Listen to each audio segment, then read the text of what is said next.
tous et à toutes, ici Mehdi, puis aujourd'hui je vais vous parler des intégrales doubles avec des régions fermées simples. Donc ce que ça veut dire des régions simples, ça veut dire des régions qui sont délimitées par des chiffres, donc des valeurs numériques. Et sinon, dans les prochaines vidéos, on va regarder les intégrales doubles avec des domaines complexes. Donc ce qui est complètement très différent. Donc, ici, on a la définition de l'intégrale simple, donc une intégrale à une dimension, ce qu'on connaît, et ici une intégrale double, donc en x et en y, pour simplifier.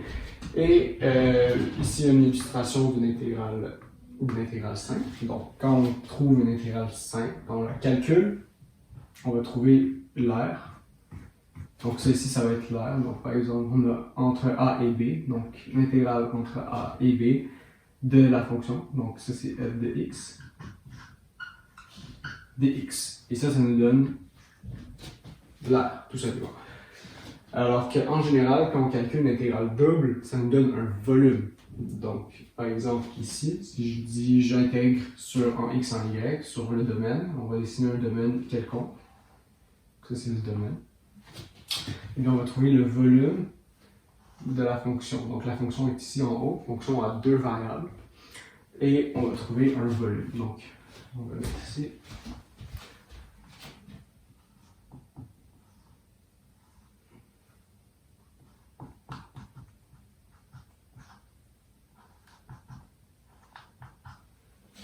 Et voilà. Donc, ça, c'est la base des intégrales. Et comment on résout des intégrales avec des domaines simples? Eh bien, on fait juste calculer chaque intégrale. Donc, on sépare en deux intégrales simples qu'on va calculer. Donc, on va faire un exemple de calcul d'intégrale double sur une région simple. Donc, comme je dis tantôt, les régions simples, c'est une région avec des valeurs numériques. Donc, ça devrait nous donner une valeur numérique à la fin du calcul de l'intégrale. Et on va faire la résolution de l'intégrale simple ensemble, pour l'instant.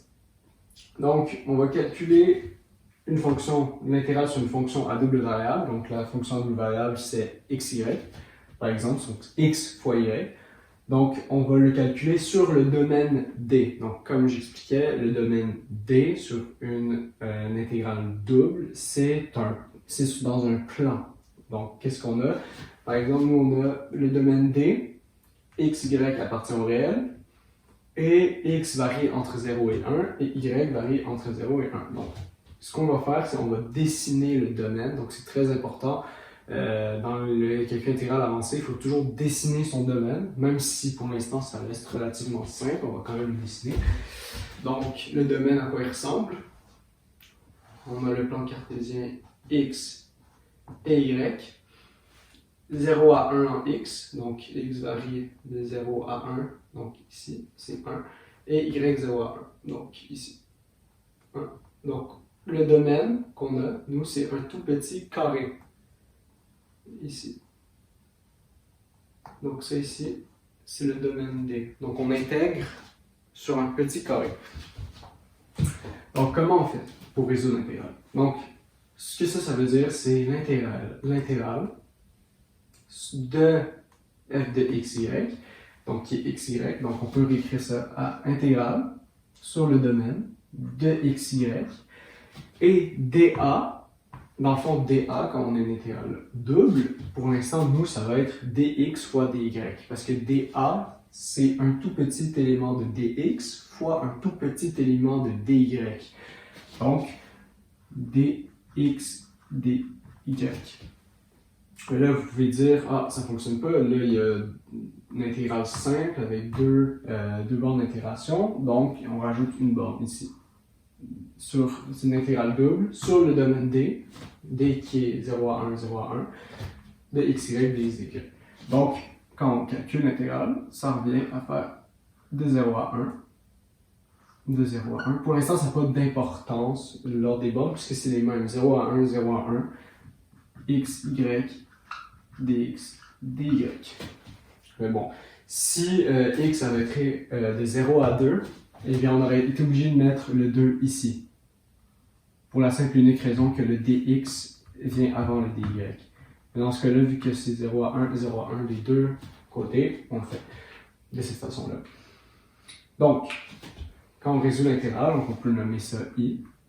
C'est notre intégrale, donc I égale ça, donc c'est la résolution. On va calculer ce que ça donne.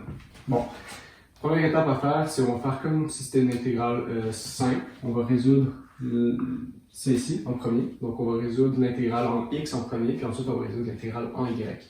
Quand on intègre par rapport à x, y est une constante. Donc on fait comme si y était une valeur numérique, peu importe c'est quoi. Donc l'intégrale de xy dx, on sait c'est quoi? C'est 1 demi x au carré, puis là il y a une constante, y est une constante, il reste là, y, et ça c'est évalué entre 0 et 1. Puis ici, il y a encore l'intégrale de en y, qui est ici. Donc ça c'est la façon de l'écrire. Et là, on peut dire, donc on va regarder i ici, l'intégrale de 1 demi x carré y de 1 à 0, c'est tout simplement 1 demi y, parce que si on évalue les bornes en x seulement, ça va me donner 1 demi y. Et là, il reste l'intégrale à calculer, 0 à 1 dy. Si on calcule l'intégrale de 1 demi y dy, super simple, ça va nous donner un quart y au carré. Et tout ça, ça va être entre 0 et 1. Donc, l'intégrale est égale à 1 quart. Et voilà la réponse. Donc, on va attaquer sur l'exemple 2. Donc, une intégrale double avec des bornes déjà définies, donc des bornes numériques. Donc, sin de x plus sin de y, dy dx. Donc, on a ici l'ordre d'intégration qui est imposé. Donc, dy dx, donc on intègre par dy en premier. Et les bornes en y, c'est de 0 à pi sur 2, et les bornes de x, c'est de 0 à pi sur 6. Donc, le domaine d'intégration ressemble un peu à ça ici. Donc, c'est un rectangle, donc avec un ratio de 3 pour 1 à peu près. Et ici, on a le domaine en version algébrique. Donc, x varie entre 0 et pi sur 6 et y varie entre 0 et pi sur 2. Donc, c'est important de le décrire parce que dès que les intégrales doubles vont être avec des régions complexes, ça va devenir très difficile si on ne dessine pas le domaine directement. Donc, pour l'instant, on va juste se concentrer sur résoudre cette intégrale-là. Donc, ce qu'on commence à faire, on intègre par rapport à y, tout ce qui est ici. Donc, on intègre par rapport à y. Donc, qu'est-ce qu'on fait? Donc, c'est sin de x. Sin de x, c'est une constante par rapport à y. Donc, ça fait y sin de x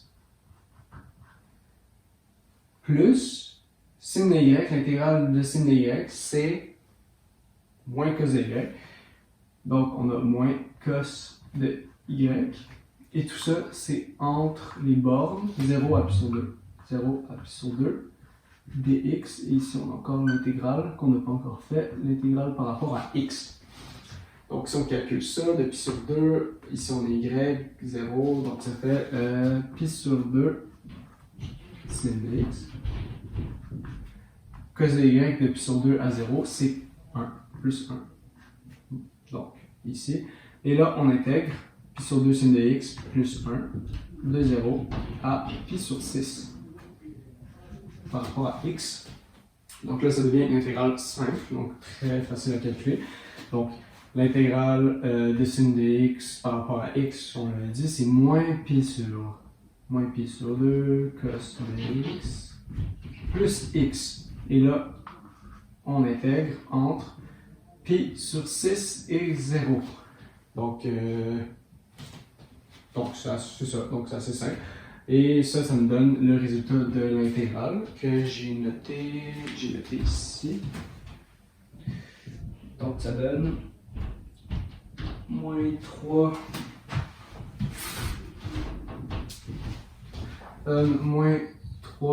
racine de 3 plus 8 pi sur 12. Exact. Donc ça, c'est le résultat de l'intégrale